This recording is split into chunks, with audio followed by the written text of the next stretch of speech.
Good morning, everyone, and welcome to First Things First. I'm Jenna Wolfe. That is Nick Wright. Chris Broussard is joining us this morning. Thanks for being here. It's great to be here. May I say something real quick? Please. Obviously, over the last 6 weeks or so, we've had a lot of people sit in that seat. They've all done a wonderful job. Yeah. Nobody makes me happier to see than this man right here. My man. There's no disrespect to anyone else, but it is delight every time Chris Broussard. Should I keep that between us just in case someone else? No. They can see it. Listen, evereverone else is tired. You don't feel the same way? Of course I feel the same way, but I'm sure as hell not going to tell anyone else It's that. great to see you, my friend. We love having you. We got a big Tuesday show for you today, and we got to start with the capper to Week 14 in the NFL. They call it Monday Night Football. Here we go. Carson Wentz and the Philadelphia Eagles hosting Eli Manning and the Giants. And the MASH unit for the Eagles continues. Wideout Alshon Jeffrey with a non-contact injury to his foot early on. He'd have to be carted off. Very next drive. Offensive tackle Lane Johnson carted off with an ankle injury. And to make matters worse, the Eagles down 17-3 at the half. Jump to the fourth under 2 minutes left. Philly down 7. Wentz to Ertz for the 2-yard touchdown. We're tied at 17. Overtime. Guess who? Same connection. Carson Wentz to Zach Ertz. Eagles stay tied with the Cowboys at 6-7 to top the NFC East with the win over the New York Giants.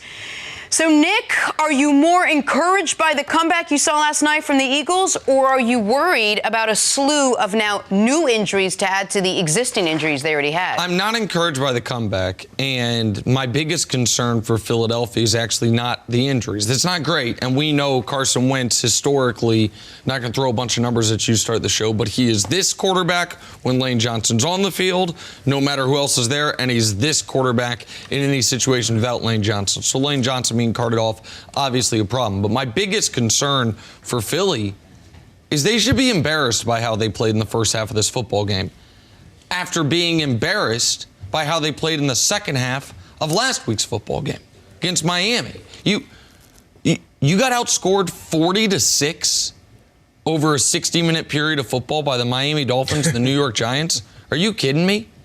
And so Philadelphia, yeah, you're right, Jenna. They're tied for the divisional lead, and they were down 14, and they came back. They showed some grit.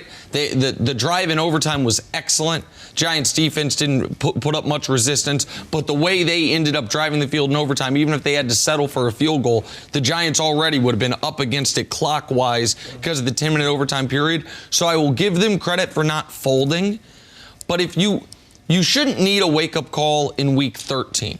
But they got one from Ryan Fitzpatrick and the Miami Dolphins. And they didn't wake up in Week 14 until the Giants changed their offensive game plan in the second half, stopped taking deep shots down the field, missed a flea flicker that if their left tackle can hold up, the Giants end up winning this football game, I believe. And they still needed a little coin toss luck in OT to be in this position. So I am really discouraged for Philadelphia, not just because of the injuries, but primarily because if you can't show up and just beat a flailing Giants team, then come on, what are we actually talking about other than someone has to win this division? I'm totally with you. I mean, this was an easy answer because I'm not impressed, encouraged, or anything at all with the comeback. And the injuries are worrisome. Look, I understand Alshon Jeffrey, Lane Johnson, those are offensive injuries. You're already without, a couple of your top receivers, Aguilar, Deshaun Jackson. But that doesn't explain how you let a Giants team averaging 19 points a game score 17 in the first half. That doesn't explain your poor defense. They had so many reasons to come out and destroy the Giants. Number one, you're at home. Number two, the Giants are 2-10, 1-5 on the road, or entering that game they were. Number three, they're starting a 38-year-old quarterback who hasn't played since week 2 and was 8-25 over the last 3 years as a starter. Number four, as you said, coming off 3 losses straight and then a horrible performance against Miami. Number four, you're in the dog fight for your division. You're playing to make the playoffs. You have every reason to play well, and the Giants had very little reason. I know they got a little boost by Eli's presence, but still, the Eagles look horrible. That game last night just convinced me more so, not that they're a great team either, but that the Dallas Cowboys will win that division. Week in and week out, we are looking for a team to pick in the NFC East to say, finally, someone's going to jump out ahead and actually take hold of this division. division, albeit as weak as it is, we thought it could be the Eagles. Neither team in this division seems to want to take a stranglehold and just run away with it. I don't feel any differently about the Eagles now in this division than I did before this game, even though they won. You shouldn't. And there's a great it's one of like an old viral video of these two old men fighting outside of a nursing home. And they both, like, one's hitting him with his cane and he falls down. The other tries to get up, he falls down. That's the Cowboys and Eagles for the NFC East. Like, someone's going to win it, but it's not going to be because of their own brilliance or their own excellence. And I've said before, I think one of the smartest things the NFL ever did was go to 8 divisions, 4 teams per division, keep the fact that if you win your division, you get into the playoffs. I would never change that. And some years that does mean a team will miss the playoffs with a better record than a division winner. But with unbalanced schedules, I like that they have division winners are locked into the playoffs. But we are in a situation this year where you could have a 7 or 8 win NFC East champion hosting a 12 or 13 win. It could be the 13-3 San Francisco 49ers, in theory, at the 7-9 Dallas Cowboys or Philadelphia Eagles. And I say that to say this. You should make the playoffs if you win your division. The NFL should strongly consider, once you have your 6 playoff teams, 4 division winners, 2 wild cards, doing a true seeding. Because the division winner of the NFC East deserves to be in the playoffs. They have no business hosting a playoff game against a legitimately excellent Seattle or San Francisco team. We got more evidence of that last night, and that is what's going to happen here in a few weeks. I understand totally where you're coming from, but I think over time, just like bad calls, these things even out. It'll happen every blue moon that you've got this type of situation. And the bottom line is, if Seattle or San Francisco or whoever the wild card team is that good, that legitimate, then you go into Dallas and beat. And I say Dallas because I think it's going to be Dallas. I could see Philadelphia. I don't think they'll beat the Cowboys. Cowboys have beaten them, 5 straight times? Well, they've never lost when Zeke and Dak both play. Okay, so I think Dallas will beat them. But if by chance Philadelphia were to beat the Cowboys, I could see them losing one of their other games. Yeah. Sure. I mean, they're that bad, and I do feel differently, Jenna, about them. I wasn't impressed before last night's game, but I feel even worse about the Philadelphia Eagles after what I saw last night than I did going into the game. I mean, is it too late for us to say, okay, they're going to be able to right the ship? They're going to be able to be the Eagles that they were. Every week we keep saying that team never existed. It never existed, and now the injuries just compound that. That team, the team we were asking the Eagles to be, it's not even like we were pulling on something from last season. We were going into this season, myself included, by the way. I had them as the 2 seed. I had them with 12 I had them wins. going to the Super Bowl. Was a team that actually has existed once, and it was the midpoint of 2 years ago. But pre-Carson Wentz injury, that was the team that we thought was going to manifest itself. Not the team that won the Super Bowl, because that was a Nick Foles banged-up team. Not the team we saw last year, because that was underachieving all year. A team that we saw 2 years ago that honestly ended around 2 years ago this week when Carson Wentz dove into the end zone against the Rams and got his leg messed up. Like, that Philadelphia Eagles team was mostly a figment of our imagination. And even I know Eagles fans are like, we won the game. Yeah, you won the game, but all wins are not created equal, and needing overtime to beat Eli Manning and the Giants is not something you feel great about now on a short week going into this weekend's game. Are you ready for what's ahead? You can't always predict the future, but you can game plan for it. Generations of families and businesses have harnessed the power of Pacific to help them reach their unique goals. Whether you need to save money to meet your needs, ensure your family is protected, or make sure you don't run out of money, Pacific Life has a variety of financial solutions that can help. Pacific Life counts more than half of the 100 largest U.S. companies as its clients and has been named one of the 2019 World's Most Ethical Companies by the Ethisphere Institute. Protecting what matters most to people for 150 years and counting, that's the power of Pacific. Ask a financial professional about how Pacific Life can help you game plan for your future. Or visit www.pacificlife.com. The New England Patriots acknowledged yesterday that an independent production crew inappropriately filmed the Cincinnati Bengals sideline this past Sunday in Cleveland. Now, the Patriots play the Bengals this weekend, mind you. The film crew claimed they were shooting a Patriots web series, but they do admit they did not inform the Bengals or the NFL. New England also said the production crew is not a part of the football operations for the Patriots. The NFL is currently investigating the incident. Nick, what was your reaction to all of this? I think my reaction was what a lot of people's reaction was, immediate reaction. Why is it always the Patriots? Why? Now, maybe this is a totally reasonable explanation. And the Patriots gave one, which is, listen, we do this documentary series, which they do, about guys behind the scenes, the Do Your Job series. We had a film crew out there. They didn't know the rules. Our bad. And that's believable to an extent.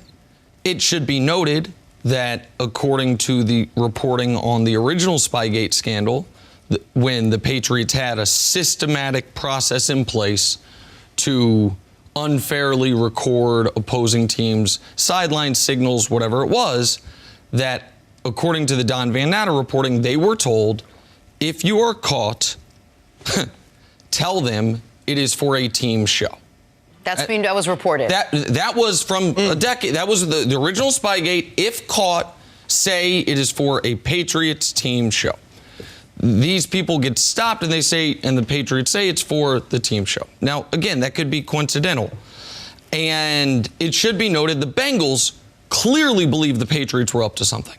The way this was brought up in the press conference is just my speculation. It felt to me like the Bengals, as an organization, wanted this question asked out in the public so the head coach could answer to it, which is something that happens at open press conferences at times. And the Bengals are pursuing this. And according to Diana Rossini's reporting, the Bengals videotaped on their own the interaction with the people with the Patriots who were allegedly videotaping. And I'd really like to know, because according to the reporting, the NFL has the footage of what was being recorded, what that footage looks like. But the Patriots' own admission, if I can just read quickly, Broussard, from their statement, we failed to inform the Bengals and the league that we were going to be doing this, which was an unintended oversight. The production crew inappropriately filmed the field from the press box. We understand and acknowledge that our video crew violated a league policy by filming the field and sideline from the press box. Goes on to say we accept full responsibility for the actions of our production crew at the Browns-Bengals game. Okay, that's their words, not mine. Right. And I don't think it's unfair to say this is an organization that has lost the benefit of the doubt when it comes to even walking close to the line, much less saying, no, we broke a rule, but it was because we were trying to do a profile of an advanced scout. Yeah, I'm with you. My first reaction was, the Bengals? Like, you're spying on the Bengals? Bengals. But then, I bought what they were clearly telling every NFL reporter they could find, and then they released their own statement when they said it's for the show, which, as you said, it is. They do have a legitimate show, and that they were just filming the scout. And then I said, okay, when the NFL has the footage, when it comes out, we'll see what's right or wrong. But you mentioned Diana Rossini's report for ESPN. She tweeted that the cameraman who was interviewed by the Bengals security asked them, can we just delete the footage and all be forgotten? That's when I said, okay, this sounds fishy. And then when the Patriots released their statement, they admitted he filmed what was going on the field and what was going on the sidelines. That's when I said it begins to sound all too familiar. And here's the deal. You're absolutely right. They don't have the benefit of that. I kind of gave it to them, but they really don't deserve it. If a person cheats on their spouse, not once, but twice, now you have to go out of your way to make sure you do everything to avoid just the appearance of doing it, right? Absolutely. So if you're caught in a hotel room with somebody, it might be innocent. It might be completely innocent. But you can't expect people to believe, or your spouse to believe, that it was innocent because of your track record. And that's the situation with the Patriots. And it is sad because I have great respect for what they've done over the last 20 years. I've called Tom Brady and Bill Belichick the GOATs, coaching. Which they are. But this type of stuff, why? Why? It's a huge coincidence. It's a huge coincidence that it happened to be the Bengals. They're playing the Bengals next week. Who cares if they're a 1-12 team? There's just a lot of moving parts that you can't completely. Let's talk about the explain. Bengals part of this, because I think the people that want to, maybe totally fairly, give the Patriots a minute of the doubt, what they're going to say is the Bengals. Come on, right. You don't need to. But if they were spying or using improper video to gain an advantage, it is, if we know anything about Spygate, the first one, it's not about this week. It is about creating a file and having these reams of information. Zach Taylor is a first-time coach. For all anybody knows, he's about to, like Marvin Lewis, have a decade plus there. And it is about, at your first opportunity, the reason that they would say is, well, it had to be the Bengals because that's what the advanced scout does. The advanced scout goes to who you're going to play next and scouts the team. Right. That's what. So get it. But it's your first opportunity with a first-time head coach, with a first-time coaching staff, in theory, to see anything they don't have buttoned up over there. Is there anything that we can see, in theory, from the sideline that when they're going to run a fake, does he talk to this guy? There's a reason this is not within the rules. Right. There's a reason you're not supposed to do this. And it is, we got to be careful with how much credit we give the Patriots, rightfully, about attention to detail, about knowing every intricacy. Remember the controversy with the Ravens in the playoff game a few years ago? And I defended them when they had the odd formation and right. John Harbaugh was upset. And it was, hey, the Patriots knew the rules better than you. You be better. We said it. We be better. Yep. They knew the rules better than you. Well, you can't be a team that's historically buttoned up. As Belichick talks about how when I was coaching this, I pulled the film from when I was D coordinator with the Giants in 1988 to show the type of scheme, and then say, well, they're not going to use it against the Bengals in 5 days. The plan could be to use it against the Bengals in 7 years. Right. And which is why the NFL doesn't allow it. And it just, there's a lot of smoke surrounding one organization. You mentioned this. How about this? If in 2 years the Houston Astros, people say, here's what I'm hearing on the Astros as far as gaining an advantage, I'm probably going to be like, well, I'll listen to that more than if it's the Texas Rangers. Exactly. Because they have been caught in something now. The Patriots have been caught and penalized by the league in a couple of major incidents since this regime's been there. And now another team is waving to anyone that'll listen. They're trying to cheat us. That's what the Bengals appear to be saying, is they're trying to cheat us. And here's the other thing. You mentioned the Astros. Well, the Red Sox were caught too. Most reporters are saying this is almost league-wide. It's going on all over the place. In football, though, it's just been the Patriots. And you're right, as great as they are with the attention to detail and all that, and again, I have great respect for what they've done, but when stuff like this keeps coming up, if this is true, it can't help but make you wonder about the great successes that they've had. Or at least put an unnecessary asterisk on it. I don't think, you know what I mean? Like, I don't think anyone thought they needed deflated footballs. No. But if they, I don't know. And you get enough film on teams anyway. Do you really, how much of an advantage is this? So why are you risking it? This past weekend, the Patriots and Chiefs squared off in an AFC title rematch with Kansas City's defense, getting the best of 42-year-old Tom Brady. TB12 had just 169 passing yards and one score. He was also sacked 3 times, one of them by Chiefs defensive end Frank Clark, who doubled down about it to reporters, saying, quote, "We'll be seeing them in the playoffs. Hopefully we do. I want them again. They don't have a tackle that can block us. Speed, power, whatever we were throwing at them, they couldn't handle." Nick, is it a mistake to call out the New England Patriots? In general, I think the rule is yes. In this instance, I don't think it's a mistake because the reason that I said yesterday, we set aside all the officiating stuff and where Brady is as a player, all of that.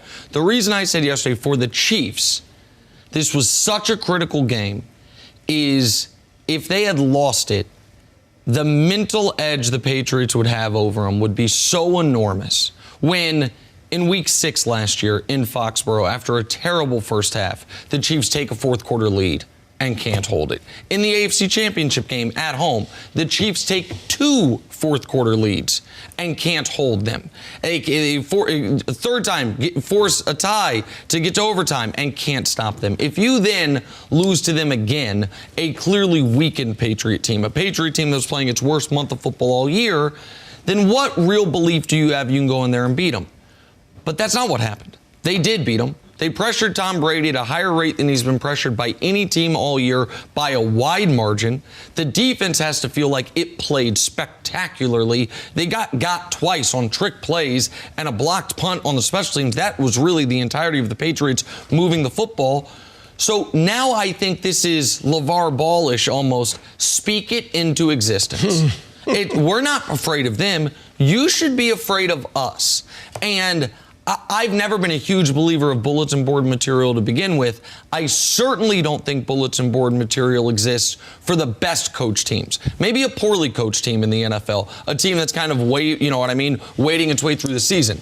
But if we assume Belichick's the greatest coach ever, we would assume that he's going to have his team at maximum motivation for a playoff game, no matter what is said. So this is Frank Clark, the Chiefs' big offseason acquisition, saying, you're not the bully on the block anymore.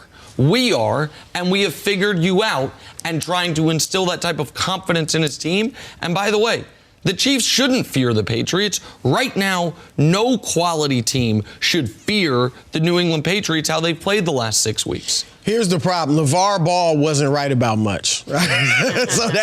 But look, I get what you're saying. Sometimes you can respect the team too much. Yeah. And maybe I guess you're coming from that angle of Frank Clark saying, look, we're not respecting these guys. They put their pants on, one leg at a time, just like we do. But I don't like it. I think it was foolish. Number one, but for some horrible calls by the officials, you may have lost that game. Maybe. It wasn't a done deal that New England would have won, but you may have lost that game, number one. Two, you're right. They put great pressure on Brady, and they are a good pass defense, actually. But overall, their defense isn't strong. And against the run, they're horrible. And you look at Bill Belichick, this is a coach that makes adjustments. This is a coach that I wouldn't be surprised if in that game they're not showing everything to Kansas City. They're just trying to get data and see what Kansas City may do when they meet them in the playoffs. So they're going to make the adjustments. I think they're going to try to expose them. They'll probably run the football very well if they meet Kansas City in the playoffs. Real quick, if they're not showing everything in a game when they ran a flea flicker and a running back pass, then unless they've got the annexation of Puerto Rico coming up, I don't know what trick I think the Patriots wanted that game. I think they needed that game. I think they now understand they are one loss away from not getting a bye. They understood going into that game that if they wanted any hope of getting the 1 seed, they needed to run the table. So I don't agree with you. I'm not saying they didn't care about winning. I'm just saying keeping something in reserve. Yeah, that's what they do. They collect data. I think you'll see a different team. And I'm not picking them. I picked the Chiefs to win the AFC. But I think you'll see a different Patriots team against Baltimore if they face each other again, and then Kansas City. So I just think, Frank Clark, why? There was no need to do this. No reason to do it at all. But do you think the win means the monkey's officially off the Chiefs' back? There's no more mental edge that one team has over the other with these two? I think it officially would. I think you have to do it in the playoffs but I don't know. If they play once in the playoffs, they played them damn near to a draw, and they lost. So it's not Phillip Rivers, who has never beaten Tom Brady. It's not Ben Roethlisberger, who I think Pittsburgh's 0-3 in the playoffs against New England since Brady has been there. That's the other reason I like this, is that the Chargers, there was Peyton Manning, who the Patriots got the better of, but Peyton Manning had some successes. But then after Patriots Colts over the last 20 years, the two top teams in the AFC have been the Steelers and the Chargers, who have never beaten the Patriots in a big-time football game. In one of the meaningful games, the Chargers have never beaten Tom Brady with Phillip Rivers, and the Steelers have never beaten him in a game that we felt really meant something. It's why last year was so surprising that the bad Steeler team or mediocre Steeler team beat New England. The Chiefs need to have the mentality of, we are not only next, we are now. that the team we are concerned with is Baltimore. That it's 2020 damn near. It's not the 2010s. It's certainly not the 20-aughts. We're not afraid of these guys anymore. And I'd feel differently about if the Chiefs had won this game 45-42 and the defense was just a passive participant. No, the defense showed up. The defense was outstanding. Right. They pressured Tom Brady over 40% of his dropbacks all year long. There wasn't a single game he'd been pressured more than 30% of his dropbacks. They have credible reasons to believe we can beat these guys in their building because they just did it. We're talking about the Lakers, who seem to be making history on a nightly basis. The latest coming Sunday when Anthony Davis and LeBron James became the first Lakers teammates to combine for 70-plus points in consecutive games since Kobe and Shaq did it back in 2003. But LeBron shunned talk of the big picture greatness, saying, "I live too much in the moment." Broussard, will the 21-3 Lakers be an historically great team? Well, or is this just a great start? I love LeBron's answer. That's exactly what you should say. Don't get too far ahead of yourself. Stay in the moment. One, because it's the politically right thing to say, and it's the right example for your team. But also, that's what they need to do. Don't get ahead of yourself. Look, obviously, they got to win the championship. I think they need to win about 66 games or more. They'll probably do that barring some type of major load management in the second half of the season. But I want to see more. And I picked the Lakers to win it all in the preseason. Obviously, you got to feel good about that pick. But I still want to see more. Number one, we've seen this before. The Bucks, heck, they're 21-3 too. Okay, the Boston Celtics a few years ago, Kyrie Irving's first year there, they started 22-4.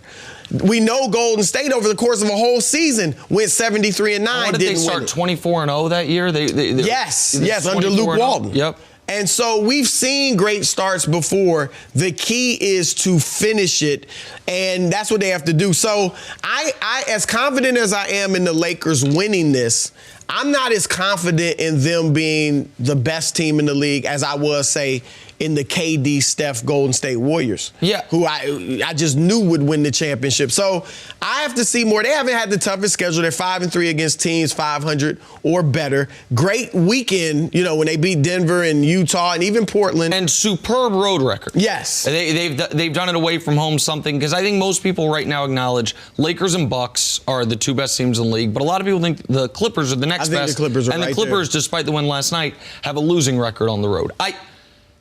I have no interest, and neither should LeBron nor Anthony Davis, about some historically great team. Who are the historically great teams? There is no defined list. We all agree the 72-win Bulls are the best. I think most people agree the best team ever because they won 70 and won the title. The Warriors won 73 games. And had the first ever unanimous MVP. And that guy right there snatched it from them. So now nobody considers them a historically great team. Because of the start they've gotten out to, they are in such a great position to achieve what should be their only regular season goal, the 1 seed in the West. I don't think they should chase. I think Milwaukee might win 68 games. I really do. I think Milwaukee, you said, is also 21-3. They've had a tougher schedule than the Lakers comparatively. And Giannis is trying to win a bunch of MVPs. Giannis is building his resume as we speak. The Lakers could go 39-19 the rest of the way, which is good, but not great. Win 60 games. That's going to be enough for 60 wins will be enough for the 1 seed in the West this year. Everyone else has at least 7 losses already. Where the Lakers are going to be able to do their load management is the final few weeks of the year. So, I don't even understand the goal of what is historically great. Is it sweeping through the playoffs? I don't think that's possible anymore. And I don't think. So let me ask you this. So I get, and we're on the same page with LeBron's answer. Yeah. At this point in time, in December, before Christmas, you shouldn't even be thinking in terms of being historically great. However, long term, the back of your mind, I do think, they should be maybe to each other, like LeBron and AD, saying, look, we want to be one of the greatest teams of all time. But then they have to me, that is a postseason accomplishment, not regular season. It's not about winning 74 games. Some of the regular season does. No, I agree with that. But I think if you win 57, you're probably not going to be in the argument for greatest team of all time or one of the great teams. But I think if they shouldn't shoot for 66. I think they'll get something like that just by playing. But I think for LeBron and his legacy, AD and his future, if they could become a historically great team, that would be tremendous. And I don't think the Miami teams with LeBron were a historically great team. The one that won 27 straight had the opportunity to be if they had gone on a massive, if they had swept through the playoffs or come close to it. The problem was the 27-game winning streak took so much out of them that they were gassed come the postseason. If you remember, that was the Ray Allen year. Right. That was the year the Spurs took them 7. I just think... You're not worried about that this year? Am I the only one that's worried that they're so strong and they're putting 100% into every single game when AD's got a bit of a bum shoulder and getting beat up a little, that a great start's not going to affect a great finish? No, because I think if they, with the whole rest of the West, the Rockets are playing good but not great. I think the Mavs are slightly overachieving. The Nuggets' best player, Nikola Jokic, still is not in shape. The Clippers are clearly going to load manage all year long, and I think they're going to struggle on the road all year long. I think the Lakers, with 10 games left in the season, are going to have the 1 seed in the West all but locked up. Now, they will not have the 1 seed overall, and I don't think they should chase Milwaukee on that. To your point, Jenna, I don't think they should be going full bore in the final 2 weeks to try to catch Milwaukee in case that's the NBA Finals matchup. That's when they should load manage. That's when you should make sure you are rested and ready. And you know when also they'll be able to load manage? When the Clippers are in a 6-game dogfight in the first round with the Jazz, and the Lakers are getting the Phoenix Suns and dealing with them in a week. Like in the first round of the playoffs. That's when you will be able to effectively make sure you're rested. I just don't, the historically great team thing, it's too early for it. And like, what for? People remember the titles. And if you win a title with LeBron in Los Angeles, it will be remembered as a historically great team, even if it's not a Mount Rushmore team.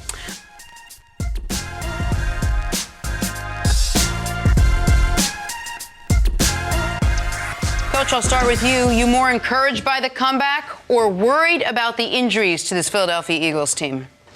I'm worried about both elements of this. I'm worried about the injuries. Obviously, they're facing an injury situation they were facing that going into the game, and now it gets worse. But the fact that they're down 17-3 that late in the third quarter at home against a team that's lost 8 straight games, that's a real problem. And when the offense picked up is when some of these injuries did take place and they had to move offensive parts around in places that weren't very traditional.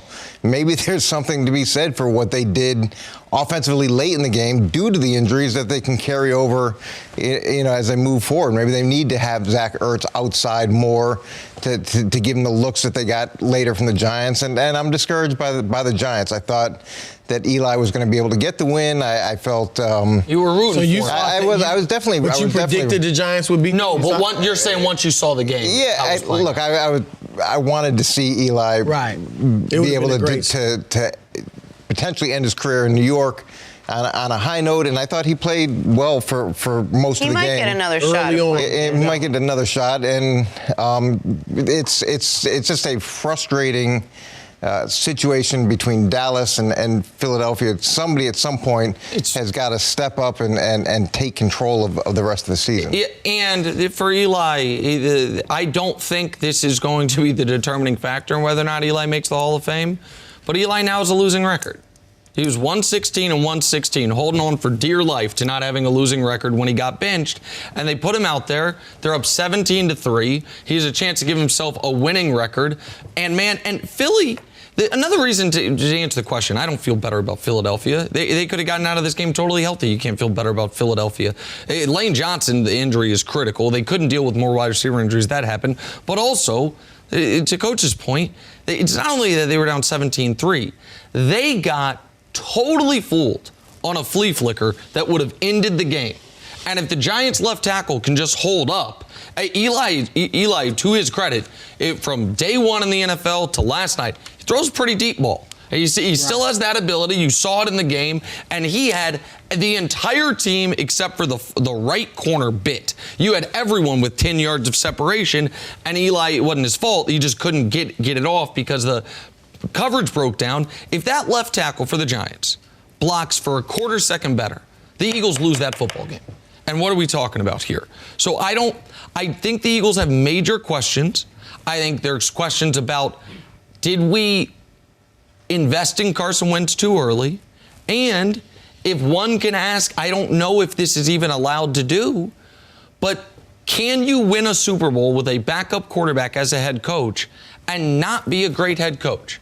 Because when I see a team get beat the way they did against Miami, where you let Ryan Fitzpatrick come back from down 14 points in the second half, and you don't come out ready to play for nearly 3 quarters, if there's no sense of urgency, and I know you think I'm always banging on coaches, and I don't mean to, but maybe I don't know what NFL head coaches do. Like, have your team ready to play in a divisional game where you're double-digit favorites, where you are still alive for the division. Because the Cowboys have been so mediocre, you have everything in front of you, and you're down 17-3 late in this third quarter. Like, the Eagles won the game in the box score, but they lost the game if you watched it. I guess nobody won the game if you watched it. So, no, I don't feel better about them. No, I actually feel worse about them. I didn't feel good about them going into the game, but after what I saw yesterday, even though they got the win, I feel worse. I'm convinced, even though I don't like them a lot, that Dallas is going to win this division. They're not playing good football, but I think they're playing better than the Eagles. The only bright spot I saw was Boston Scott. Late in the game. That was it. And I'm not saying he can do that consistently, but if I'm an Eagles fan, that's really the only encouraging thing I saw from that team. The fact that you needed a late fourth quarter drive and overtime to beat a 2-11 team, a team that's 1-5 on the road. And I think they got to boost the Giants from Eli's presence. And he did play well early, Coach. But late, he struggled. He ended up only 50% completions, 200 yards. And for all their injuries, most of them are offensive. You gave a team averaging 19 points a game, 17 points in the first half in your building. There's nothing, in my view, to feel good about the Eagles. Well, the only thing, in fairness to the Eagles, is they did come back. Yeah. And they did win, and that does show resilience. And they have been a team that has struggled early in games throughout the course of the season. They do tend to have very slow starts. So the encouraging part is they were able to get the win and put themselves in position to still win this division. It's frustrating the way that things have been happening for them. But at least they broke the 3-game losing streak. That's another thing that you can feel good about if you're in Philly. And in fairness to the head coach, it's going to take, I think we're going to have to go into next season to really evaluate it, because he's run his system one way. It looks like he may have to make organizational changes. What do those changes look like? How much does he evolve as a head coach? And what shape does that team take moving forward? I'm going to keep going back to what I did and said a couple weeks ago. They lost their offensive coordinator, who was a big part of what Nick Foles was able to do going through the season. He's been a fantastic coach in Indianapolis. And without him there, like you said, you wonder how much Doug Peterson has a whole hand in what they're doing on offense. So maybe you do have to go into the next season to figure out what they're going to do.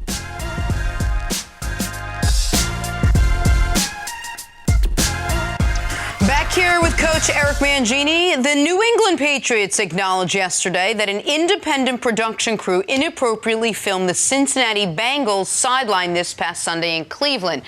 Now, the Patriots play the Bengals this weekend. The film crew claimed they were shooting a Patriots web series, but they do admit they did not inform the Bengals or the NFL. New England also said the production crew is not a part of the Patriots' football operations. The NFL is currently investigating the incident. Nick, I'll start with you. What was your reaction to this when you heard it? Why is it always them? Was my first reaction. Why, if you were to be told, if you're just walking down the street, and you weren't on Twitter, you didn't watch any of the shows, and you're like, hey, there's a football team that's been accused of doing something against the rules against an upcoming opponent. The league's investigating. All the money in the world, you got to guess, you got to be right. Which team? Is there a single person in America that wouldn't say, well, let's start with the Patriots and work backwards from there? So there's that. It also, when I read this story, And it seemed, as Chris, as you pointed out earlier, the Patriots seemed to very quickly get to any national NFL reporter that would listen to their side of the story. And then Diana Rossini dug in on the Bengals side of the story. And the Bengals seem very adamant they have been wronged here, that this was not just a we didn't know the rules type of error. And what was to me very troubling is the Patriots story of, listen, we're doing this docu-series for the website, it was an oversight, it was a mistake, is eerily similar to what Don Van Natta said when he reported on the original Spygate that those guys were told, if caught, say it is for a show, for the team website, or for the organization. Okay, so there's that. There's also the Patriots' own statement, which seems to me to acknowledge they know they screwed up here. Our failure, they let the Browns know they were going to be there because they had to get credentialed. But our failure to inform the Bengals and the league was an unintended oversight. I don't know much about the New England Patriots. Doesn't seem like an organization that has a lot of unintended oversight. Seem pretty buttoned up. The production crew inappropriately filmed the field from the press box. Now, I'd really like to see this video because their argument is we're doing a profile of what an advanced scout does. And maybe if they show the video, if the Patriots are telling the truth, the advanced scout could say, well, this is why that is what they're showing here is important to my work. Or maybe it's a rookie head coach and a new coaching staff that they're trying to create a file on. Maybe it's that. And at this point, to me, the Patriots have lost the benefit of the doubt on situations like this, and I don't know how they could have the benefit of the doubt for many people in situations like this. I think sometimes when you win, and you win all the time, everybody else takes a look at it and says, well, there must be some reason. There must be some reason that they're able to beat everybody else on a consistent basis, year in and year out, and it can't be just because they work harder, they work smarter, they're more consistent, they're more disciplined. All the reasons why that they consistently win. So you're always looking for some other reason. And if you're taping the sidelines, what are you getting at this point? Everything is over radio. Everything is. Are you lip reading? Like, are you looking at the mechanics of substitutions? Well, those signals, everybody's gotten those forever, and they're very demonstrative because you want your guys to be able to see it as you give them. So, what could the possible gain be now that everything is done via radio? Well, can I ask you a question about that real quick? There's a great NFL Films moment from the Super Bowl, Rams-Patriots, the most recent one, the one last year, not the one 20 years ago, where Belichick is yelling, and I forgot who pointed this out on Twitter. I wish I could remember to give credit because I saw it yesterday via their tweet. Belichick is saying, "Where's McVay? Where's McVay?" looking across the sideline, because they had realized something in fair prep, not in any type of nefarious prep, that had to do with what the Rams did on special teams and related to if McVay was with the offense or if he was standing on the sideline. And Belichick in the Super Bowl saying, "Where's McVay?"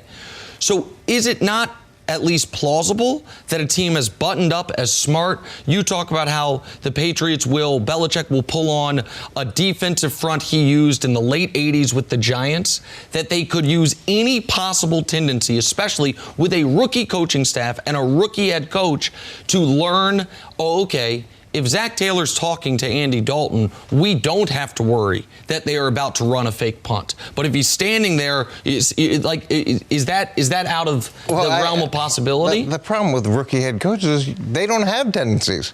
He's maybe here one week and somewhere else the other week. He's trying to figure out the best way to operate. The idea that they're taping the sideline to get some sort of human pattern of behavior that's then going to predict the plays that happen, that to me is just such a stretch. And look, if this is a situation where they were doing it for what are the Bengals 1-12 team, and it was somehow orchestrated through the football ops, I mean, what possible gain could they have gotten? I see where you're coming from, Coach, but then I say, well, then why does the league ban that type of activity? Because you're right. I mean, there's enough legitimate means you get film on the teams. You know what I mean? You have your advanced scouts there already getting all the information. But why does the league ban it? So the fact that it's just outlawed by the league, there must be something to it. And why do the Patriots, if indeed this is true, do it and other teams don't? Also, Nick, you keep pointing out correctly how buttoned up the Patriots are. And you said they work harder, they work smarter. And I agree with you on that. But a team, a franchise that is pays so much attention to detail, I would think, even if Belichick didn't have anything to do with this, I would think that franchise would know, we got to tell the Bengals. We got to tell the league. All right, and be on top of everything. And then there was a report that I heard from Diana Rossini from ESPN where she tweeted out that when the cameraman was confronted by Bengals security, he said, well, how about if I just delete the footage and it all is forgotten? I mean, that's the type of stuff, because I gave them the benefit of the doubt, probably foolishly, because I think, as Nick said, they don't deserve that anymore. But I gave it to them initially. I think it's a little ironic that they're in trouble shooting a documentary called "Do Your Job" and someone didn't do their job and let the Bengals know. I don't think that Bill is responsible for the website production. Like, he's involved in a lot of stuff. I never remember him saying, "Hey, what shorts are we doing this week for the website? You know, we got to drive." Wouldn't he we haven't really got enough clicks this week. Let's do that segment on the advanced scout. Wouldn't he have what do you think, Ernie? Wouldn't he have to clear, though, a scout being videotaped? He would have to clear that, I'm sure. Well, I don't know if it would go all the way up to him. It could be his assistant, Berge. It could be Nick Caserio. Hey, can we do this thing on the advanced scout? And what do advanced scouts do? They look at the other sideline and they're trying to get the signal for different personnel groups, or looking at the huddle procedure, how many seconds it takes, and there's some value to the advanced scouts' work, but it's not like. But so here's the thing, though, because to me that's the key point. If there's nothing to be gained whatsoever from video recording, then there's nothing to be gained from sending that advanced scout. If I can't learn anything from being able to watch it, play after play on video, then I certainly can't gain anything from sending a human being there to then tell me what he watched play after play. So whether or not they would do it or did do it, there is clearly would be a bit of an edge. But there's a couple. But hold on, the advanced scout isn't just related to the in-game stuff. There's some things pre-game where you walk around and you look at warm-up. Yeah.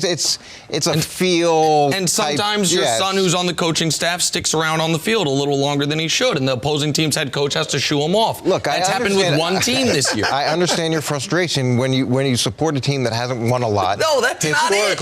I didn't make this story. And you consistently get beat by the same team over and over and over again. It must be cheating, or it must be some sort of black magic, because it can't be hard work and discipline. But what if it's and Coach, things like that? What if it's all of the above? What if it is they're the smartest team, they're the best team, and they also, whether it is a few pounds of PSI in a football, or one tendency we learned from this head coach in 2019 when they're 1-12, but in 2024 when he has this thing turned around with Joe Burrow that we're going to use against him in the divisional playoff game. What if it is, and what if it is as simple as this? And we all knew someone like this growing up. Someone, when we were, at least I did, maybe you guys ran in better crowds, but a friend of yours who in high school could not go to the local grocery store, a bodega or a corner store without pocketing something, whether he needed it or not. You know why? Because he could, and because he'd gotten away with it forever, and it became just what he did.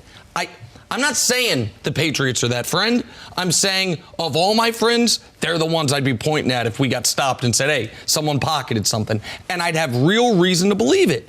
And so, but listen, maybe it could just be unfair coincidence. And the Bengals, who have no history of creating unfair allegations, could have just picked this poor guy. He's just trying to do his job. Unfair allegation. The guy's been there. This is a new program. There was no issues with when Marvin was there. I don't remember there being a lot of issues with this situation. So it's a new program, and you know, maybe there's something to it. But if there is something to it, like the advantage, like how you would possibly take that chance in light of what's happened in the past, to me, would be mind-boggling. And if there is something there, then it should come down with the intensity, 10,000 suns. Then it would just be an incredible coincidence. It also, just one more note from the thing, the Patriots' own statement, the content team sent a 3-person video crew to the Bengals-Browns game. They then later in the statement say they had included independent contractors. But they didn't say it was 3 independent contractors. They appear to be saying, we sent this crew, and then later on it's like, but some of them didn't work for us. But the statement to me is very interesting in what it says and what it doesn't say. But the one line, the sole purpose of the filming was to provide an illustration of an advanced scout at work on the road. Well, the NFL now has the film. They have people in the league office who I'm sure have been advanced scouts, know what that job is. And I'm sure they can look at it today and figure out whether or not that explanation holds water. And maybe it does.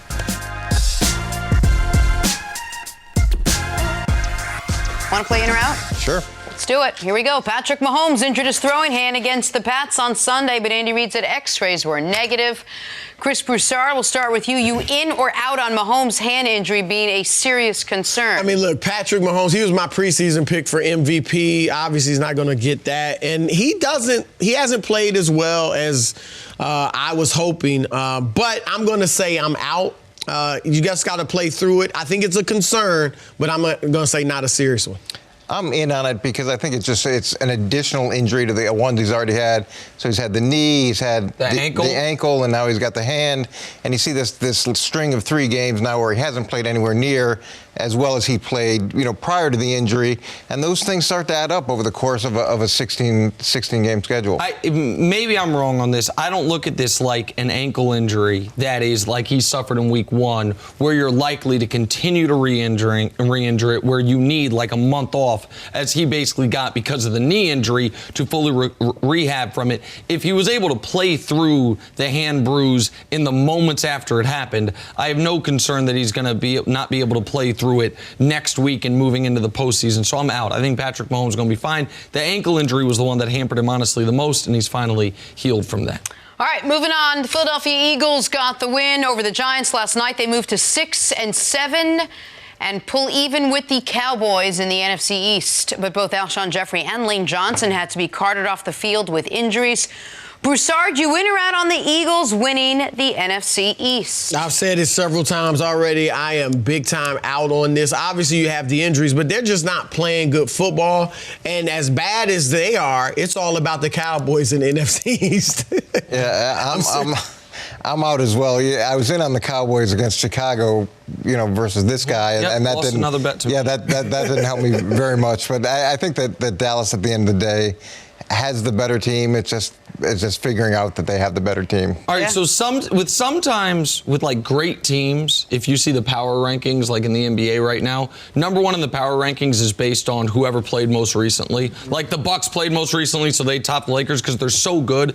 With the Eagles and Cowboys, whoever we saw most recently, we have less faith in. Yeah. So like we just saw Philly last night. We haven't seen Cowboys since Thursday, so we've forgotten how awful they've been for a month. So I'm actually in on the Eagles winning the NFC East. I think the Eagles can win the home game that they have against Dallas in a few weeks. That's all they're going to need in order to win this division. So I don't feel great about it. I don't know how anyone can feel great about it. Maybe if the Giants had done what I was encouraging them to do, which is never leave Eli Manning, just stay with him all year, maybe they could win the division. I actually wasn't encouraging them to do that. Coach was. But no, I mean, it's going to be 7 wins. The switch helped them, though. Yeah, the switch definitely helped him. All right, speaking of Eli. 9 straight? Yeah. Lost in the Eagles' overtime win was the return of the aforementioned Mr. Manning. The Big Blue quarterback finished 15 of 30, 203 yards and 2 touchdowns. Broussard, you in or out on Eli proving that he can still be a starting quarterback? Look, Coach, I'm with you. I think it would have been great if Eli could have got that win last night. Great story. And maybe still, I'm guessing he may start next week if Jones is still hurt. So he may get that nice send-off. But I'm out on this. Now, I think he can be a bad starting quarterback somewhere on a bad team, but a legitimate starting quarterback that with a team that has some hope to win, make the playoffs, I say no, I'm out. There's a shortage of good quarterbacks, and there's a shortage of successful you're not quarterbacks. Gonna do this. I think you're not going to do this. Every year you see guys moving around. The question is, can he be a starting quarterback? Yes, he could be a starting quarterback in the league next year. Now, his success rate, as I said, his right, success rate may not be what team. you're hoping for, but you see it year in and year out where guys get another opportunity. So in a couple years because there's such a shortage of talent at that position. Do you disagree with that? I think he's part of the shortage. I think there's. He is the shortage. What are we talking about? I'm out. I don't need to explain it. I don't need to give. I'm out. Eli threw 27 picks and was the worst passer rating in football the year before Odell Beckham got there. This is Beckham's 6th year in football. He's 8 and 26. Odell Beckham has been the savior. You're right. Wherever he goes, those he did teams save do the latter so much quarter better. of Eli's career. They do so much better once he arrives. Oh my! Coach, still a starting quarterback. Thank you for hanging out. The wait to see rookie sensation Zion Williamson will make his regular season Pelicans debut maybe a little later than we all originally thought. Reports say Zion might not return from his torn meniscus until the new year. He was originally expected back later this month. Nick, what's the more likely outcome for Zion as he deals with injuries? Superstar or bust? I am personally offended by this question, even though that is not on you, nor is it on our wonderful production staff. I am so concerned that the correct answer could be the latter rather than the former. And the only way this kid busts is injury, which is why I'm concerned. Now, the only way he busts, he is, if healthy, he's 20 points a game. And that, to me, that's not a bust. Now, if you consider, if you're the number 1 overall pick and you don't make the Hall of Fame, I don't know about any of that. But this guy, this young man, we saw it in the preseason. You saw it at the highest levels of college basketball. In the world of the greatest athletes in the world, he is a 1%er of the 1%ers.